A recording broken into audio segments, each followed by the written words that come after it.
ఆకాశవాణి ప్రాంతీయ వార్తలు చదువుతున్నది పొన్నగంటి సుధా. ముందుగా ముఖ్యాంశాలు. గుజరాత్లోని సూరత్లో కొత్తగా నిర్మించిన డైమండ్ బోర్డ్స్ను ప్రధానమంత్రి నరేంద్ర మోదీ ఈరోజు జాతికి అంకితం చేశారు. ప్రభుత్వ ఉద్యోగుల సంక్షేమానికి రాష్ట్ర ప్రభుత్వం కట్టుబడి ఉందని మంత్రి ధర్మాన ప్రసాదరావు తెలిపారు. రాష్ట్రంలోని పలు జిల్లాల్లో వికసిత్ భారత్ సంకల్ప యాత్ర విజయవంతంగా కొనసాగుతోంది.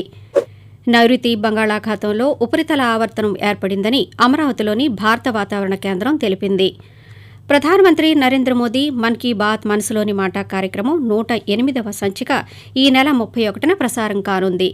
ఇక వార్తల వివరాలు. గుజరాత్లోని సూరత్లో ప్రపంచంలోనే అతిపెద్ద కార్పొరేట్ ఆఫీస్ హబ్గా కొత్తగా నిర్మించిన డైమండ్ బోర్డ్స్ను ప్రధానమంత్రి నరేంద్ర మోదీ ఈరోజు జాతికి అంకితం చేశారు.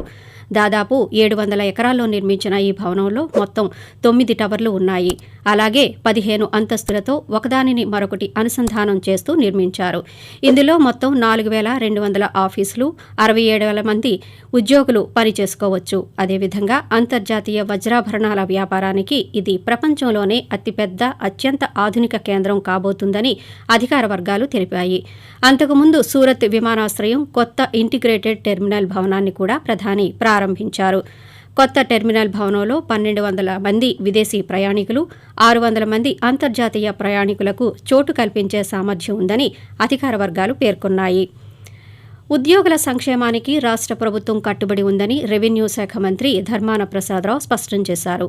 శ్రీకాకుళం నగరంలో ఈరోజు నిర్వహించిన జాతీయ పెన్షనర్ల దినోత్సవ వేడుకల్లో ఆయన మాట్లాడుతూ రిటైర్డ్ ఉద్యోగుల కోసం రాష్ట్ర ప్రభుత్వం అనేక కార్యక్రమాలను అమలు చేస్తోందని అన్నారు.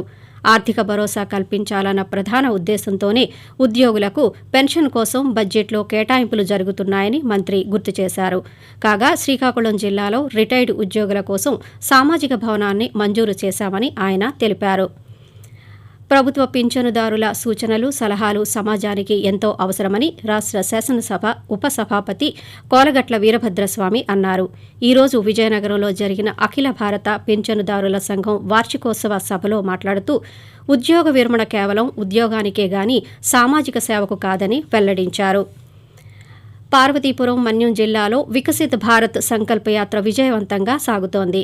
జిల్లాలోని పాచిపెంట మండలంలో బొర్రా మామిడి, తుమరవల్లి గ్రామాల్లో సంకల్ప యాత్ర సదస్సులు జరిగాయి.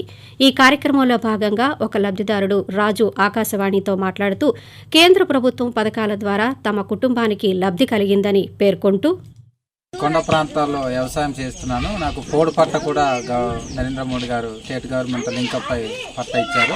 పిఎం కిసాన్ డబ్బులు కూడా 3 విడతలుగా 2,000 పడ్డాయి. మోడీ గారికి ధన్యవాదములు. అదేవిధంగా వికసిత్ భారత్ సంకల్ప యాత్ర ప్రచార రథం ద్వారా కేంద్ర ప్రభుత్వ పథకాలను ప్రజలకు విశదీకరించే కార్యక్రమం కృష్ణా జిల్లా మంగినపూడి గ్రామంలో నిర్వహించారు. ఈ సందర్భంగా కృష్ణా జిల్లా కలెక్టర్ రాజాబాబు మాట్లాడుతూ ప్రధాని నరేంద్ర మోదీ అనేక పథకాలను పేద ప్రజల కోసం ప్రవేశపెట్టడం జరిగిందని తెలియజేస్తూ ఈ నెల 26 నుంచి జనవరి 26 ఈ 2 నెలల పాటు ఈ కార్యక్రమం జరుగుతుంది. కృష్ణా జిల్లా వచ్చేటప్పటికి ఒక 4 ప్రచార వ్యాన్స్ ని గవర్నమెంట్ ఆఫ్ ఇండియా ప్రొవైడ్ చేయడం జరిగింది. గవర్నమెంట్ ఆఫ్ ఇండియా ప్రోగ్రామ్స్ చెప్పడంతో పాటు అర్హులైన వాళ్ళకి అక్కడికక్కడే ఎన్రోల్మెంట్ చేసేటువంటి ఒక యాత్ర అనేది ఇప్పుడు జరుగుతుంది. జనవరి 26 కి దీన్ని పూర్తిగా కంప్లీట్ చేయడం జరుగుతుంది. నైరుతి బంగాళాఖాతంలో ఉపరితల ఆవర్తనం ఏర్పడిందని అమరావతిలోని భారత వాతావరణ కేంద్రం తెలిపింది. సముద్రం నుంచి తమిళనాడుతో పాటు పరిసర ప్రాంతాలపైకి తూర్పు గాలులు వీస్తున్నాయని వెల్లడించింది. ఈ గాలుల ప్రభావంతో దక్షిణ కోస్తాలో అక్కడక్కడ వర్షాలు కురుస్తాయని, రాయలసీమలో కొన్ని చోట్ల భారీ వర్షాలు కురుస్తాయని పేర్కొంది. ఉత్తర కోస్తాలో పొడి వాతావరణం ఉంటుందని వెల్లడించింది. ప్రధానమంత్రి నరేంద్ర మోదీ తన మనసులోని భావాలను ఆకాశవాణి ద్వారా దేశ ప్రజలతో పంచుకునే మన్ కీ బాత్ మనసులోని మాట కార్యక్రమం 108వ సంచిక ఈ నెల 31వ తేదీ ఆదివారం ప్రసారం కానుంది. మన్ కీ బాత్ కార్యక్రమానికి ప్రజలు తమ సూచనలు, సలహాలను అందించాలని ప్రధానమంత్రి కోరారు. ప్రజలు తమ స్వర సందేశాలను 1800117800 అనే నంబరుకు ఈ నెల 29వ తేదీ సాయంకాలం వరకు పంపించవచ్చు. ఆకాశవాణి ప్రాంతీయ వార్తలు వింటున్నారు. పార్లమెంటులో భద్రతా ఉల్లంఘనపై సమగ్ర విచారణకు ఆదేశించినట్టు ప్రధానమంత్రి నరేంద్ర మోదీ తెలిపారు. గత బుధవారం లోక్సభ విజిటర్స్ గ్యాలరీ నుంచి ఇద్దరు యువకులు సభలోకి వచ్చి గందరగోళం సృష్టించిన సంఘటన మీద ప్రధాని స్పందిస్తూ సభలో భద్రతా లోపం తీవ్రంగా వ్యవహరించాలని మంత్రులను ఆదేశించినట్టు తెలిపారు. మరోసారి ఇలాంటి ఘటన పునరావృతం కాకుండా చర్యలు చేపట్టాలని భద్రతా సిబ్బందికి సూచించామని అన్నారు. ఇది చాలా తీవ్రమైన అంశమని, ఈ ఘటనను అందరూ ఖండించాలని కోరారు. అదేవిధంగా దీనిని రాజకీయం చేయవద్దని ప్రతిపక్షాలకు ఆయన హితవు పలికారు. జోహానస్బర్గ్ వేదికగా దక్షిణాఫ్రికాతో జరిగిన తొలి వన్డే మ్యాచ్లో భారత జట్టు 8 వికెట్ల తేడాతో ఘన విజయం సాధించింది. ఫలితంగా 3 వన్డేల సిరీస్లో 0-1తో ఆధిక్యతను సొంతం చేసుకుంది. ఈ మ్యాచ్ తొలుత బ్యాటింగ్ చేసిన దక్షిణాఫ్రికా జట్టు 116 పరుగులకు ఆలౌట్ అయింది. ఈ లక్ష్యాన్ని భారత్ 2 వికెట్లు కోల్పోయి 16.4 ఓవర్లలోనే ఛేదించింది. బ్యాటింగ్లో సాయి సుదర్శన్, శ్రేయాస్ అర్ధశతకాలు సాధించారు. రాష్ట్రంలోని గ్రామీణ ప్రాంతాలను అన్ని విధాలుగా అభివృద్ధి చేస్తున్నామని రాష్ట్ర పర్యాటక, క్రీడలు, సాంస్కృతిక శాఖ మంత్రి ఆర్కే రోజా అన్నారు. తిరుపతి జిల్లా పుత్తూరు మున్సిపాలిటీ పరిధిలోని 10వ వార్డులో డ్రైనేజీ పనులకు ఈరోజు ఆమె భూమి పూజ చేశారు. అలాగే సీసీ రోడ్ల నిర్మాణానికి కూడా శంకుస్థాపన చేశారు. ఈ సందర్భంగా మాట్లాడుతూ కేంద్ర, రాష్ట్ర ప్రభుత్వాల నిధులతో గ్రామీణ ప్రాంతాల రూపురేఖలు మారిపోతున్నాయని అన్నారు. తూర్పుగోదావరి జిల్లా కొవ్వూరు నియోజకవర్గ పరిధిలో 12 లక్షల రూపాయల విలువైన దాణామృతంను పశుపోషణ రైతులకు అందజేయడం జరుగుతోందని రాష్ట్ర హోంమంత్రి తానేటి వనిత పేర్కొన్నారు. స్థానిక పశు వైద్యశాల ఆవరణలో ఈరోజు ఏర్పాటు చేసిన ఉచిత పశుదాణా పంపిణీ కార్యక్రమంలో మంత్రి పాల్గొన్నారు. ఈ సందర్భంగా మాట్లాడుతూ పశువుల ఆహారానికి ఎటువంటి లోటు లేకుండా చూడాలని అధికారులను కోరారు. తమ సమస్యల పరిష్కారం కోరుతూ అంగన్వాడీ కార్మికులు చేపట్టిన సమ్మె ఈ రోజు 6వ రోజుకు చేరింది. రాష్ట్రంలో పలు జిల్లాల్లో నిరసన కార్యక్రమాలు చేపట్టారు. తక్షణం తమ సమస్యలను పరిష్కరించాలని ఈ సందర్భంగా వారు కోరారు. ధనుర్మాసం సందర్భంగా తిరుమల శ్రీ వెంకటేశ్వర స్వామివారి ఆలయంలో ఈరోజు తెల్లవారుజామున 12:34 సుప్రభాత సేవ స్థానంలో తిరుపావేని నిర్వహించారు.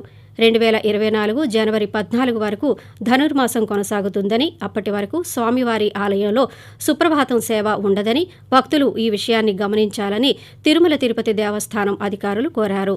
తిరుమలలో ఈరోజు టోకెన్లు లేని భక్తులకు 24 గంటల్లో సర్వదర్శనం అవుతుందని అధికారులు వివరించారు. డైరెక్టరేట్ జనరల్ ఆఫ్ రీసెటిల్మెంట్, మాజీ సైనికుల సంక్షేమ శాఖ, రక్షణ మంత్రిత్వ శాఖ ఆధ్వర్యంలో విశాఖపట్నంలోని ఐఎన్ఎస్ శాతవాహన గ్రౌండ్స్లో ఈరోజు జాబ్ మేళా నిర్వహించారు.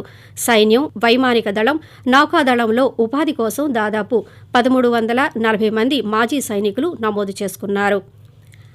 అనకాపల్లి పట్టణంలో తెలుగుదేశం పార్టీ నాయకుడు నారా లోకేష్ పాదయాత్ర కొనసాగుతోంది. ఈరోజు అనకాపల్లి గవరపాలెంలో 3100 కిలోమీటర్ల పాదయాత్ర పూర్తయిన సందర్భంగా శిలాఫలకాన్ని లోకేష్ ఆవిష్కరించారు. ఈ నెల 20వ తేదీతో లోకేష్ పాదయాత్ర విజయనగరం జిల్లా పోలిపల్లి వద్ద ముగియనుందని పార్టీ వర్గాలు తెలియజేశాయి.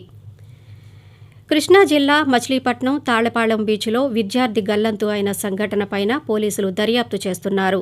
నూజివీడు IIITలో చదువుతున్న 5 విద్యార్థులు మచిలీపట్నం బీచ్లో ఈరోజు స్నానం చేయడానికి దిగారు. అయితే కొద్దిసేపటికి సముద్రపు అలలు పెద్ద ఎత్తున రావడంతో కొట్టుకుపోతున్న విద్యార్థుల్లో 4 మెరైన్ పోలీసులు రక్షించారు.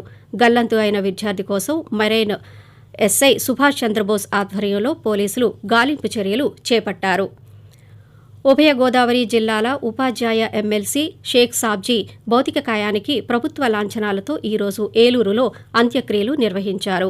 అంతిమయాత్రలో సిపిఎం రాష్ట్ర కార్యదర్శి వి శ్రీనివాసరావుతో పాటు ఎమ్మెల్సీలు ఐ వెంకటేశ్వరరావు, కె లక్ష్మణరావు, మాజీ ఎమ్మెల్సీ వి బాలసుబ్రహ్మణ్యం తదితరులు పాల్గొన్నారు. ఆకాశవాణి ప్రాంతీయ వార్తలు ముగించే ముందు ముఖ్యాంశాలు మరోసారి. గుజరాత్లోని సూరత్లో కొత్తగా నిర్మించిన డైమండ్ బోర్స్ను ప్రధానమంత్రి నరేంద్ర మోదీ ఈరోజు జాతికి అంకితం చేశారు. ప్రభుత్వ ఉద్యోగుల సంక్షేమానికి రాష్ట్ర ప్రభుత్వం కట్టుబడి ఉందని మంత్రి ధర్మాన ప్రసాదరావు తెలిపారు. రాష్ట్రంలోని పలు జిల్లాల్లో వికసిత్ భారత్ సంకల్పయాత్ర విజయవంతంగా కొనసాగుతోంది. ఆకాశవాణి ప్రాంతీయ వార్తలు ఇంతటితో సమాప్తం.